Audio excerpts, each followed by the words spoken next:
Xbox. I'm Raggable. And this is A Two Smart Guys production. Yeah. Presenting Pox's Escape from the Red Ring of Death. Yes. This is coming to you taped in a motel room. We're on the run from Sony. Now from Microsoft. Not from Microsoft. So What we're covering is how to fix the flashing 3 red lights on your 360. It's not an all-encompassing guide. It's focused specifically on what Pox encountered with his Xbox. My journey that I went through to get it working, and then after it stopped working again. And it stopped working. As you know, the 360 has a 1-year warranty. They had to start out with 90 days and they extended it to 1 year. 10 days after my warranty was up, my Xbox 360 started fizzling out on gears, and it seemed like a heating issue or something. All of a sudden, nothing at all. And then the 3 flashing LEDs. Red ring of light. Ring of death. That ring of death. So, I called up Microsoft. I said, Microsoft, yo, You're screwed. How do I get this thing fixed? You're screwed. Yeah, they said. You're screwed. That's what they said. They said $150. You're screwed. Send it in, we'll get it back to you in a couple weeks. Pox slept for days. Yeah, weeks, months. Yeah, And I looked into third-party options, and they're like, well, there's a $10 deposit if you send it in, and then we'll charge you parts. But they don't say how much the parts will be. And you eBayed it, or you looked up on eBay how much parts are. Then I was thinking, if I could buy a used one for around $200 maybe, then it's worth trying to fix it myself. And that's where this video comes into play. After looking it up online, I saw that there was a few different ways to fix it. And one of the ways is wrapping the 360 in a towel. That wasn't enough for me, but apparently... Well, what do you do with it after you've wrapped it in a towel? Okay. All right, so here's the problem. The most common problem that people are having is that the solder joints between the CPU and the memory, or the GPU and the memory, they're being pulled by the brackets on the back too tight, and over time they break loose, or the joints become weak. Yeah, they weren't soldered properly to begin with. Right. Because of the manufacturing process. Well, there's different theories. Oh. There's different theories. And the latest theory, I believe, is that because of the brackets on the back, they're pulling apart the solder joints over time. Over time. Over time. Okay. That's why it happens like almost a year afterwards. But nonetheless, the general consensus says they're coming apart. They're coming apart, but if you heat up the motherboard again, they'll melt back together. But that is a temporary fix, as you found out. That is a temporary fix most of the time.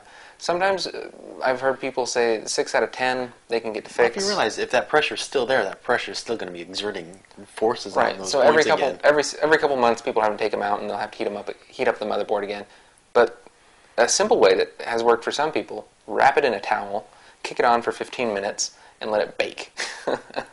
Except the problem with that is you're heating up everything. Right, you're heating up all the components, which probably isn't the best way to do it.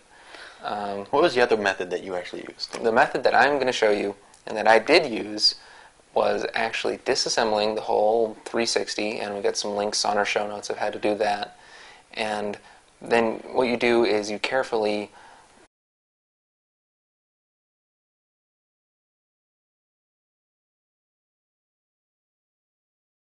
cover all the sensitive components in tinfoil, and you get a heat gun. I got this one at the local hardware store. And you put it on the low setting, and you run it in circles about 2 inches away from the motherboard to heat it up, kind of all around.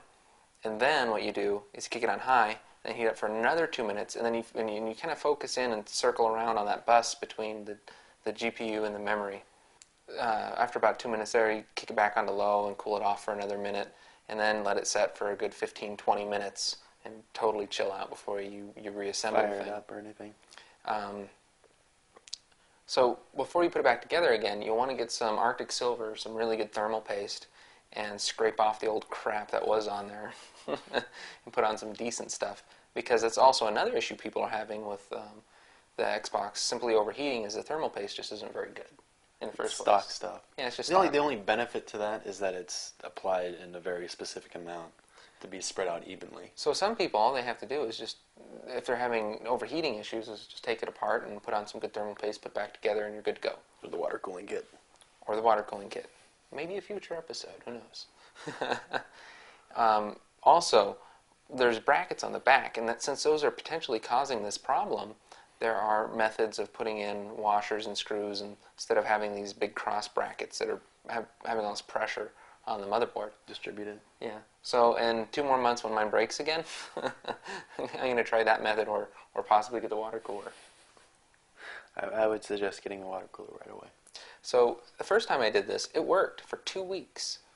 And then, bam, 3 red rings of And light. you tried it again. And I tried again, and it wouldn't even turn on. So then it sat on the shelf for a couple months until I got a hold of a good microscope. And I was looking around on it, and I noticed there was a chunk. I think I dropped a tool on the motherboard. It looked just hollowed out. Yeah, I think it was the heatsink. I think I dropped the heatsink on the top of the motherboard, like sideways, and it severed 2 of the traces that, well, not traces, yeah. Leads. The leads, the wires. Magic compound. On the bus, right where we're having this exact same issue between the GPU and the memory. There's 2 of them. There's one little tiny severed one and one great big massive severed one. And since they were so close, I couldn't just grab a piece of solder and just put them back together again. What I ended up having to do is clean off all the junk because they were actually touching each other and they were probably shorting. And then on the one on the left, what I did is I just went ahead and ran a little piece of solder through there. On the one on the right-hand side, I had to scrape up on the top and then at the bottom and lay a piece of wire down, solder that on, and got a multimeter out, tested both sides, and made sure that they weren't shorting between each other or anything. Fired it up. Fired it back up. Oh, and actually I ran the heat gun again on it at this point in time. Yeah, just to make sure. And put it back together again. Bam, it works beautifully. It's been working for a few days now. So far, so good. So far, so good. You know what I want to see? I want to see the heat gun affect a trace or a wire or a solder point under the microscope. Oh, that'd be cool. To see if it really starts to make it bubble or make it. We actually have a camera for the microscope, so in the future we'll try and use that. I didn't think this was going to work, so I didn't bother videotaping it. So all we have is that crappy flash animation type thing I had on the screen. You should take a real screenshot of what it looks like now. Next time we take it apart. Oh, that's right. It's still together again. I'm just happy to have it working for right now. But I'm sure I'm going to take it apart again. Yes. That's it. Fox's tribulations with his Xbox. Yeah, so that's how it went down. That's how it was repaired. So what was the actual time frame for this whole process from first incident to now? February. February. Went down the first week of February. It is now the 3rd week of June. So as you can now see, Fox has a working 360 again. Yay! We aren't professionals. I'm sure there's some people that have some better methods for doing this. Yes, but what does help? The tools. We should have a new forum section up soon on our twosmartguys.com website on this for people to go ahead and post their trials and tribulations, what they went through to get the process working. Which I'm sure is everybody with an Xbox. Yeah, another great scene is xboxscene.com. Xbox dash. Oh, there's a dash. xbox-scene.com. And we haven't stopped making videos, but for some reason we're having a lot of babies. Not together.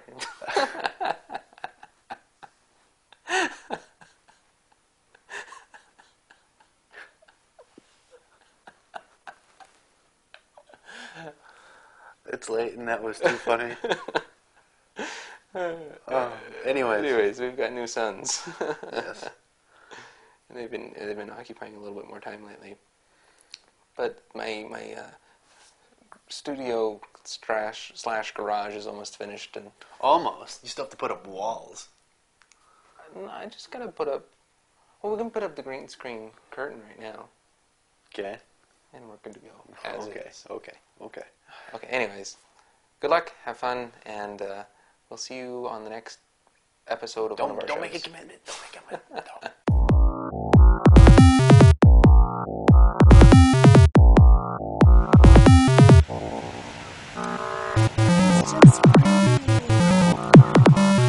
Is it a garden snake? It looks like it. No!